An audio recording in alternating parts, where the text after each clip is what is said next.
ఈరోజు మనం ఆంధ్రప్రదేశ్లో ఉన్నామా లేదా ఆఫ్ఘనిస్తాన్లో ఉన్నామా అర్థం కాని పరిస్థితిలో ఈ రాష్ట్రంలో కూటమి ప్రభుత్వంలో నెలకొని ఉంది. ఎందుకంటే ప్రజాస్వామ్యం దేశంలో ఉన్నామా లేదా ఒక నియంత పాలనలో ఉన్నామో అర్థం కాని పరిస్థితి ఈరోజు ఆంధ్రప్రదేశ్ రాష్ట్రంలో నెలకొని ఉంది. ఎందుకంటే ప్రజలు ప్రశాంతంగా బ్రతకలేని పరిస్థితి, ప్రతిపక్ష నాయకుల్ని కార్యకర్తలకి భయాందోళనకు గురి చేస్తూ ఉండే పరిస్థితి మనం చూస్తూ ఉన్నాం. ఎంత దారుణమండి, ఈ ఆంధ్రప్రదేశ్ చరిత్రలో ఎక్కడైనా కూడా మాజీ మంత్రుల ఇళ్ల మీద ఇలా పెట్రోల్ బాంబులతో దాడి చేసే సంస్కృతి మనం చూసామా నేను అడుగుతున్నాను. అది చంద్రబాబు నాయుడు గారి నాయకత్వంలో మనం చూస్తూ ఉన్నాము. ఇంత జరుగుతున్నా, ఇంత హత్యాయత్నాలు జరుగుతున్నా కూడా ఎందుకు చంద్రబాబు నాయుడు గారు కానీ, పవన్ కళ్యాణ్ గారు కానీ, హోంమంత్రి గారు కానీ స్పందించట్లేదు అని నేను అడుగుతూ ఉన్నాను. ఇంత దారుణమైన పరిస్థితులు గతంలో ఎన్నడూ చూడలేదు.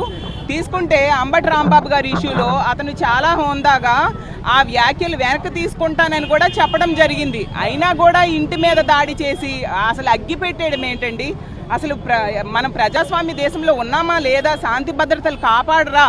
అది ఘోరంగా పోలీసుల సమక్షంలో కార్యకర్తలందరూ కూడా వెళ్ళి ఆ విధంగా చేస్తూ ఉంటే పోలీసులు ప్రేక్షక పాత్ర వహిస్తూ ఉండే పరిస్థితి మనం ప్రతి సందర్భంలో కూడా చూసాం.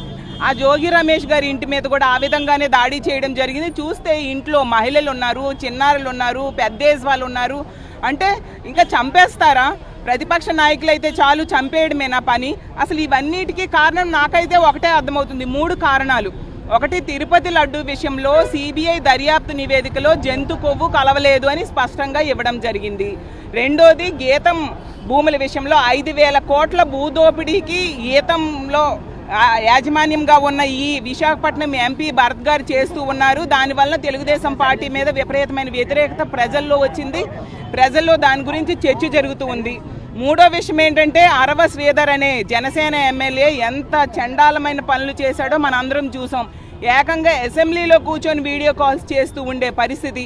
అంటే ఈరోజు ప్రజాస్వామ్యానికి అలాగే ఈ పదవులకి వీళ్ళు విలువ లేకుండా చేసేశారు. ఈ వ్యతిరేకతని, ప్రభుత్వం మీద వ్యతిరేకతని డైవర్ట్ చేయడంలో భాగంగా ఇలాంటి దారుణమైన పనికి వీళ్ళు పూనుకున్నారనేది స్పష్టంగా అర్థమవుతుంది. ఈ అన్ని సందర్భాల్లో కూడా ప్రభుత్వం మీద తీవ్రమైన వ్యతిరేకత వచ్చింది.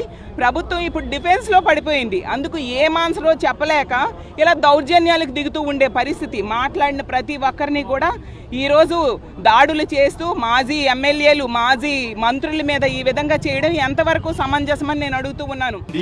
లైక్ చేయండి, షేర్ చేయండి.